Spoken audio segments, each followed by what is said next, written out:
Séptimo Congreso Internacional CESPE 2021. Meta Universidad, Neuroeducación, Tecnologías Educativas y Pedagogías Emergentes en América Latina.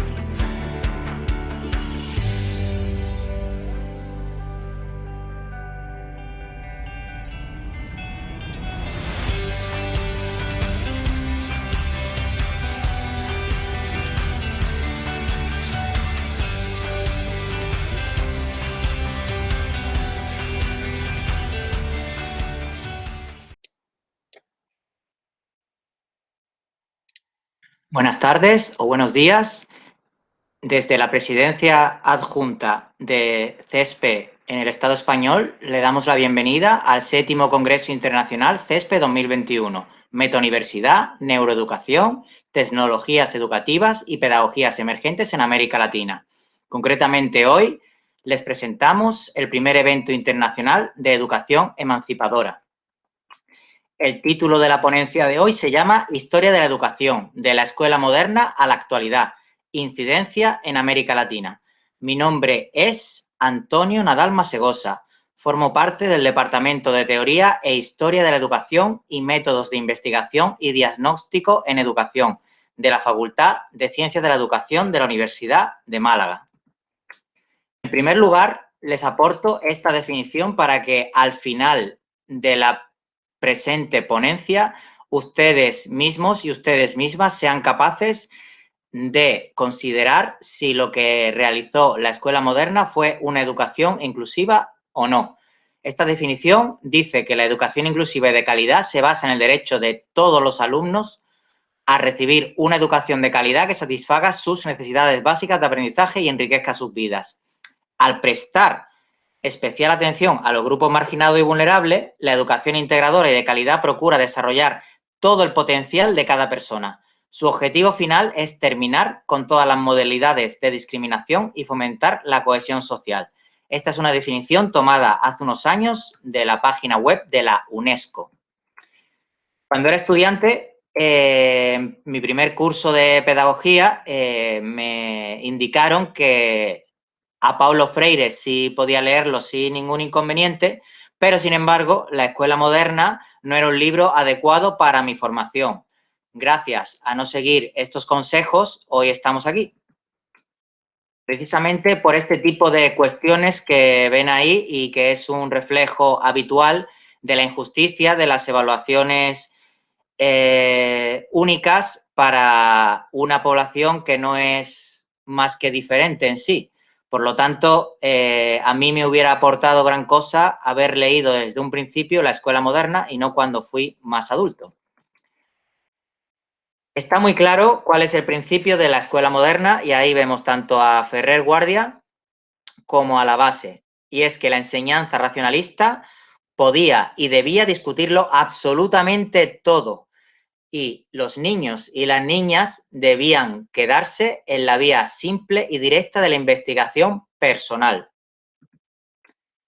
Estas declaraciones que ven ahora es conveniente leerlas. Veamos. Ferrer era un imbécil, un malvado, un hombre oscuro de inteligencia mediocre, un obrero y un fanático.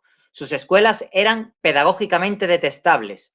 No se enseñaba en ellas verdadera ciencia, ni nueva ni vieja, sino fanatismo. Sus libros de lectura son deplorables. La protesta del extranjero, referida a cuando asesinaron a Ferrer Guardia, debe tenernos sin cuidado a los españoles. Apenas hay entre los que han protestado quien sepa algo de nuestras cosas. Hay que perdonarlos, porque no saben lo que dicen. Ese bullanguero internacionalismo, compuesto de anarquistas, judíos, científicos, no científicos y profesionales del libre pensamiento, no es la opinión del mundo. Estas eran las declaraciones de Miguel de Unamuno, que en España es un autor que se nos obliga a estudiar en el instituto, a veces también en el colegio. Sin embargo, Ferrer Guardia es olvidado. Cuando empezó la investigación de lo que sería mi tesis doctoral sobre la escuela moderna, me encontré con distintos profesionales que hablaban de cuestiones de la propia escuela moderna, las cuales yo, consultando fuentes, no era capaz de corroborar. con lo cual me encontraba con algún tipo de eminencias intocables, las cuales podían publicar cuestiones, fueran ciertas o no. Siempre una base fundamental en la investigación, sea histórica o sea de lo que sea, son las fuentes primarias. En este caso, por ejemplo, contamos con un periódico que se llamó La Huelga General, financiado por Francisco Ferrer Guardia, que tuvo una duración desde 1901 a 1903. El único prácticamente libro que escribió Ferrer Guardia, que sería como el currículum explicado o los ideales de la escuela moderna, a los cuales llamó Principios de Moral Científica, pero sobre todo los 62 números editados del Boletín de la Escuela Moderna, de donde obtenemos todo tipo de información sobre la experiencia, teoría de la educación, didácticas. ¿Qué tipo de enseñanza hubo en el Estado español con anterioridad y también con posterioridad a la Escuela Moderna? Pues una enseñanza marcada por el férreo dominio de la Iglesia Católica, con todo lo que ello implicaba y con todo el desarrollo histórico que la Iglesia Católica tuvo en el Estado español. Probablemente no hablamos de una enseñanza muy inclusiva. La brutalidad contra los niños y las niñas en los siglos XIX y XX, en muchos lugares del mundo, aún en el XXI, era descomunal. En el siglo XIX, previo a la creación de la escuela moderna, niños y niñas, como ven en esas imágenes, trabajaban. La explotación infantil era la norma. El poder de la Iglesia Católica, de nuevo, era la norma. Y su control de la enseñanza era prácticamente absoluto. En esta enseñanza, como el propio Ferrer Guardia narraba, la violencia en las escuelas católicas era un hecho y, por supuesto, las escuelas eran solo para niños. Y el dogma católico era la base. Ferrer, a finales del siglo XIX, marchó voluntariamente y por miedo a la represión a Francia. En Francia empezó a tener contacto con la masonería. Era una Francia que venía de una experiencia revolucionaria masacrada por el ejército, que fue la Comuna de París, de 1871. En este lugar tuvo un papel preponderante alguien que se ocupó de la enseñanza, como fue Louise Michel, una mujer feminista y luchadora como ninguna, y por desgracia bastante silenciada por la historia. Ahí debajo de la foto de Ferrer, cuando estaba detenido, como muchos de los libertarios y libertarias de su época, como digo, debajo de la foto está Charles Malatot, otro miembro como Louise Michel de la Comuna de París y que se convirtió en Francia en gran amigo de Ferrer. Ferrer, además, en Francia, conoció la experiencia pedagógica de ese que ven ahí en dos fotos, Paul Robin, y manifestó que deseaba que la escuela moderna fuera como la escuela de Paul Robin. Miembro o autor de libros de la escuela moderna fue el que ven ahí en uno de sus libros, Élisée Reclus, uno de los geógrafos más importantes de la historia, y también se utilizaron libros, por ejemplo, de Kropotkin. Además, Anselmo Lorenzo fue una figura básica de la escuela moderna, el que ven ahí abajo. Y como él decía, carecemos de todo, pero nos sobra vida para luchar. Anselmo Lorenzo fue un gran traductor de obras de otros idiomas para la escuela moderna. También no podemos ignorar eso que está ahí, la letra pequeña, la creación en 1898, es decir, solo 3 años antes de la inauguración de la escuela moderna, del que se llamó Comité Pro Educación Anarquista. ¿Qué es la enseñanza racionalista?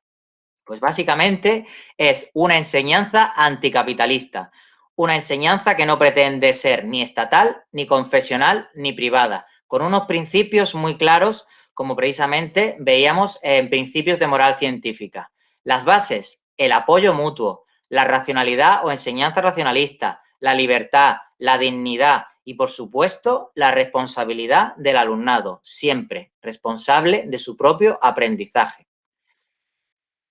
La escuela moderna tenía mucho más. Básicamente, la ciencia era su pilar fundamental. De hecho, ahí vemos cómo también el conocimiento de lo que era la propiedad, que el maestro Pierre-Joseph Proudhon ya nos informó décadas antes. Como decíamos, la base era, o una de las bases, el apoyo mutuo. Como ahí dice Kropotkin, se comprende fácilmente que sin respeto, simpatía ni apoyo mutuo, la especie degenera. Pero esto no importa a la clase directiva e inventa toda una ciencia falsa para probar lo contrario. La base de la escuela moderna era la ciencia verdadera, la rebelión contra toda autoridad, la lucha por un mundo en el que no hubiera ni armas ni ejércitos, que no hubiera fronteras, ni naciones, ni banderas, ni patrias que nos dividieran, que no hubiera un sistema judicial que siguiera defendiendo los privilegios de los y las clases altas. En definitiva, cuestionarlo todo, romper las normas que nos oprimían y nos oprimen, cambiar el mundo. Todo esto era deseo de la escuela moderna. Una cuestión muy novedosa y con poca repetición a lo largo de la historia es la coeducación de clases sociales. ¿Qué quería decir esto? Que niños y niñas de clase alta, media y baja debían juntarse en la escuela moderna. A su vez, dado que nos encontrábamos en una enseñanza que dividía a niños y niñas, en la escuela moderna se produjo coeducación de sexos, es decir, niños y niñas iban a la misma escuela, al mismo aula. Era fundamental y también bastante novedoso para la época la preocupación por la higiene, como ahora a continuación veremos. Y por supuesto el juego que no era simplemente algo de ocio para niños y niñas, sino una herramienta de investigación para el profesorado. Era tan evolucionada la escuela moderna para su época que se llegó a plantear la educación sexual. Esto es el esquema básico de un día en la escuela moderna. Por la mañana se entraba a las 9. Había que comprobar que todo el alumnado tuviera una limpieza absoluta, tanto en su vestir como en su higiene personal. ¿Por qué? Era una época de muchas enfermedades, tales como, por ejemplo, la tuberculosis, y había que prever cualquier tipo de foco infeccioso en la escuela moderna. Posteriormente, a comprobar la limpieza, que como ven ahí era lo primero a la hora de inicio de la mañana y de la tarde, había que establecer el orden en clase, que el alumnado se organizara para trabajar, se fundamentaba el día en saber si se había aprendido el día anterior, es decir, la base era el conocimiento del alumnado. Lo tercero del día era jugar por un pequeño periodo de tiempo. Los trabajos manuales era algo muy importante en la escuela moderna. No era una escuela simplemente academicista, de libros de texto, no, los trabajos manuales eran muy importantes. La metodología fundamental, eso que pone ahí, lecciones de cosas. Eso quiere decir que no había lecciones de palabras. Los niños y las niñas tenían que experimentar con todo aquello que aprendieran, absolutamente. No era la lección de un profesor, no era solo eso. De nuevo se volvía a jugar y de nuevo se volvían a los trabajos manuales. El día finalizaba con narraciones, había algo de memorización, porque tampoco se debía descuidar, y se recapitulaba sobre todo lo aprendido, y había gimnasia cada día. Las asignaturas, pues básicamente lo que ven ahí, todo aquello concerniente a la vida. En párvulos, aprender a leer, a escribir, aprender lo básico de la aritmética, de los animales, de los vegetales, de todo aquello del arte humano, de la historia.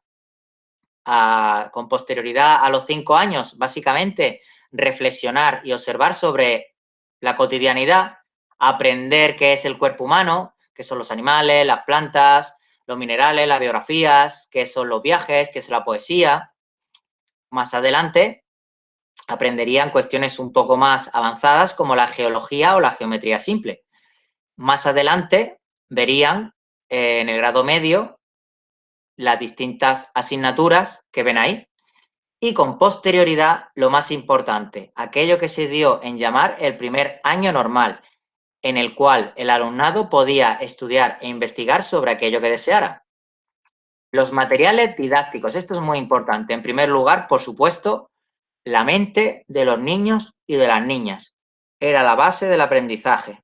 En segundo lugar, cuando no se podía ir a la naturaleza, había esas plantillas muy modernas y muy lujosas, en muchas ocasiones traídas desde Francia, para aprender aquellos procesos que no se pudieran ver de forma inmediata, por ejemplo, en la naturaleza.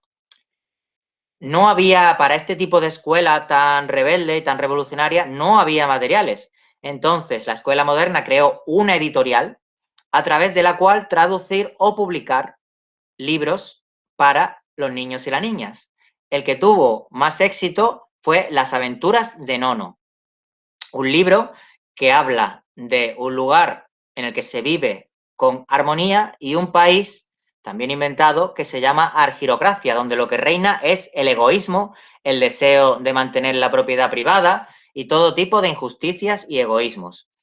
Hasta que estuvo abierta la Escuela Moderna se llegaron a publicar 28 libros. Con posterioridad a su cierre gobernativo se publicaron bastantes más. Una cosa muy importante era que los niños y las niñas supieran las realidades, no solo de la Iglesia Católica, sino, como ven ahí, de la explotación. Se llevó a niños y niñas a todo tipo de fábricas y allí los niños y niñas podían ver lo que era la explotación, la miseria, el mal olor, el ruido atronador y cómo se trataba a la clase trabajadora de la época. Otra cuestión muy novedosa de la escuela moderna era no solo el juego, sino que no había premios ni castigos, no había exámenes, no había clases magistrales al uso. Debía haber felicidad, aprendizaje y, por supuesto, siempre sentido crítico.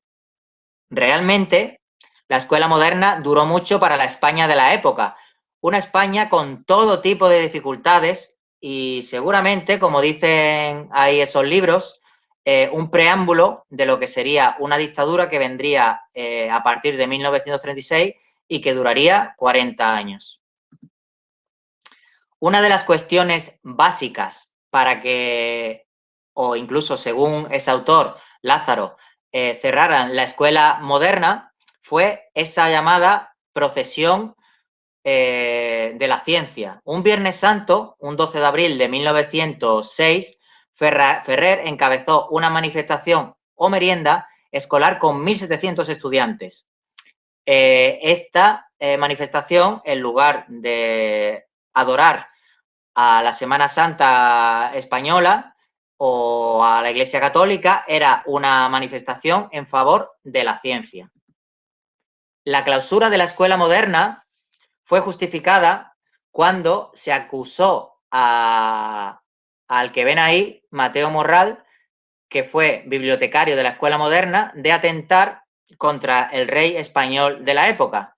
Nunca hubo juicio y Mateo Morral fue asesinado con anterioridad, pero las autoridades, tras ello, decretaron la clausura de la escuela moderna de Francisco Ferrer Guardia. Como ven ahí, Ferrer Guardia se denominaba un hombre de acción y esta cita me parece muy importante. No comprendo la vida sin propaganda. Donde quiera que me encuentre, en la calle, en el café, en el tren, con quien quiera que sea, tengo que propagar alguna causa. Me he expuesto a exabruptos y los he sentido, pero no puedo cambiar, es decir, no quiero cambiar. Prefiero parecer indiscreto que callar una palabra o una observación que me parezca útil para hacer reflexionar a la gente. La religión y la política son mis caballos de batalla. Básicamente, hablamos de enseñanza racionalista. Y esta frase, el tipógrafo que vimos al principio, Anselmo Lorenzo, es su autor. La enseñanza racionalista pretende destruir atavismos, enseñar verdades, formar caracteres, impedir la formación de masas sectarias e inconscientes y hacer de cada hombre y de cada mujer un ser pensante y activo, de positivo e idéntico valor, sobre el cual no pueda sostenerse falso prestigio ni autoridad indebida. Como decía, Anselmo Lorenzo fue el autor de esta frase. Realmente acusaron a Ferrer Guardia de una huelga general en 1909 y también acusaron a la enseñanza promovida por la escuela moderna de la rebeldía del pueblo catalán, y en este caso de Barcelona, y en lo que se llamó la Semana Trágica de Barcelona hubo un chivo expiatorio, el cual fue Ferrer Guardia, y en 1909 Ferrer Guardia fue condenado a pena de muerte y fue fusilado por el Estado español. Las repercusiones de este asesinato fueron considerables. Hubo manifestaciones en Ámsterdam, Roma, Lisboa, Berlín, Viena, Ginebra, Trieste en Italia, Buenos Aires o Montevideo. En París hubo graves disturbios ante la embajada española. En Milán llegó a darse una huelga general. En Lyon y Florencia se produjeron disparos y batallas. En Londres se propuso un boicot a los productos españoles. En Bruselas se levantó ese monumento que ven ahí en favor de la enseñanza racionalista. El Estado español acabó cesando al responsable del fusilamiento de Ferrer, Antonio Maura. Sin embargo, la Iglesia acentuó su posición ultrarreaccionaria y el ejército siguió su desastrosa aventura colonialista en Marruecos. Esta aventura colonialista fue aquella que ocasionó la huelga general en protesta por dichos eventos y porque a esa guerra quienes eran ricos no iban porque pagaban y quienes eran pobres estaban obligados a ir. El monumento que ven ahí en Bruselas es en favor de la enseñanza racionalista, como decía. Uno de los mayores representantes del legado que dejó la escuela moderna sería esta escuela que ven ahí, que se llama Paideia, que se encuentra en Mérida, ciudad de Badajoz, y que lleva existiendo desde 1978. El legado de la escuela moderna se extendió en toda América del Norte, Central y del Sur. De hecho, ahí tienen un libro que habla de ello, editado por la prestigiosa biblioteca de Princeton, llamado El movimiento de la escuela moderna, anarquismo y educación en los Estados Unidos. Realmente, por ejemplo, en lo que a Latinoamérica se refiere, la escuela moderna no apoyaba el colonialismo. Y ahí tienen una definición perfecta. El alumnado, y esto está tomado de uno de sus libros, debía ser consciente de que la idea de patria no resistía a una profunda observación, e igual de importante lo que entendía el patriota por la colonización, el derecho a la perpetración de todos los crímenes. La Latinoamérica del siglo XIX mantenía igualmente una realidad hasta cierto punto similar con respecto a muchas problemáticas en lo que al Estado español se refiere. Depresión económica, inestabilidad política, caudillos provinciales y hacendados, servidumbre a las potencias mundiales, esclavitud, en fin, un neocolonialismo que controlaba los recursos latinoamericanos a través de minorías terratenientes. ¿Qué hizo Ferrer un año antes de ser asesinado? Contribuir y crear la Liga Internacional para la Educación Racional de la Infancia, en 1908. Básicamente, se deseaba introducir la enseñanza racionalista en todos los países, la idea de ciencia, de libertad y de solidaridad.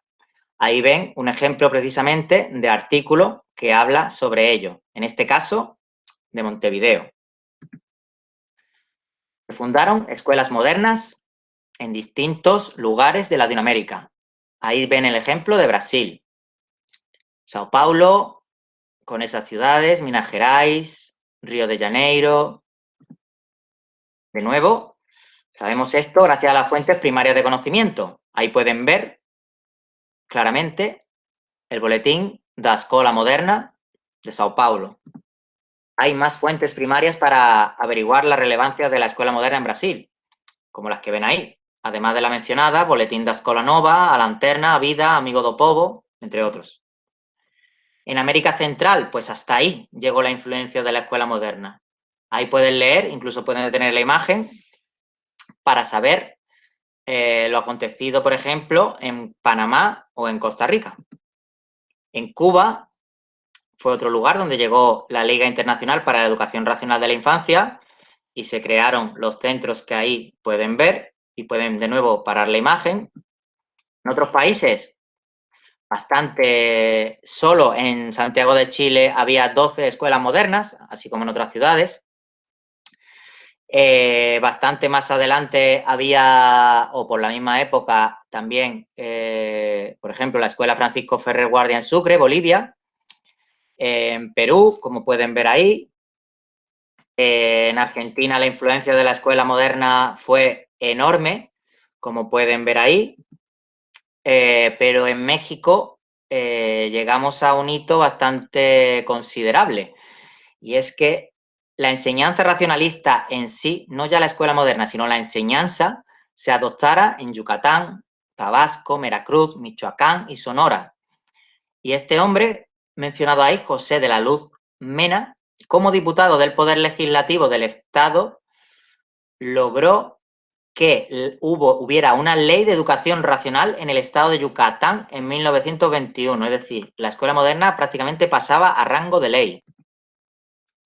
Hoy, en la comunidad educativa de las escuelas libres chilenas, por ejemplo, en relación a la valoración de los estamentos que la componen y a la participación activa en la construcción del proyecto educativo, podemos concluir que la aproximación teórica más cercana correspondería a la escuela moderna de Francisco Ferrer Guardia. En el caso mexicano, es posible que la experiencia instructiva zapatista combine los principales elementos que conforman las tradiciones socialistas, utópicas y libertarias, siendo Ferrer clave absolutamente en ello.